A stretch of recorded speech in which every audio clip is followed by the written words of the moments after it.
ભુજ તાલુકાના ધાણેટી ગામના વતની આહિર સમાજ એક વખતના સંગીતની દુનિયામાં જેમનું મોટું નામ હતું એવા રામજીભાઈ આહિર વર્ષોથી ભજન સાથે જોડાયેલા છે અને આજની તારીખે પણ રંગે રંગમાં સંગીત અને ભજન વહેતું રહે છે। એટલું જ નહીં પણ આ ભજન અને સંગીત વારસામાં ત્રણ પેઢીને આપ્યું છે, એનું ગૌરવ છે। રામજીભાઈની દીકરી સબીબેન આહિર એમનું પણ કચ્છ ગુજરાતમાં સંગીતની દુનિયામાં બહુ મોટું નામ છે।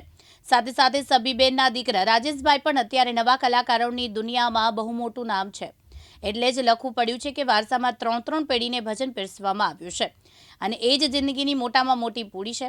અને આપણે વાત કરી રહ્યા છે સબીબેન આહિરની। સબીબેન સંગીતના સાથે સાથે સામાજિક ઘણી બધી સંસ્થાઓ સાથે સંકળાયેલા છે। અખિલ ભારતીય આહિરાણી મહારાષ્ટ્ર વખતે કચ્છ પ્રાંત અને બીજા અન્ય જિલ્લાઓમાં પણ સબીબેનની મોટી જવાબદારીઓ હતી અને એમના નાના બેન ગીતાબેન પણ સતત સાથે રહીને 6 મહિના સુધી બંને બહેનો સબીબેન અને ગીતાબેન આખા ગુજરાતમાં ભ્રમણ કરી આહિર સમાજની બહેનો દીકરીને એક તાતડે જોઈને મહારાષ્ટ્રનો ડંકો વગાડ્યો હતો।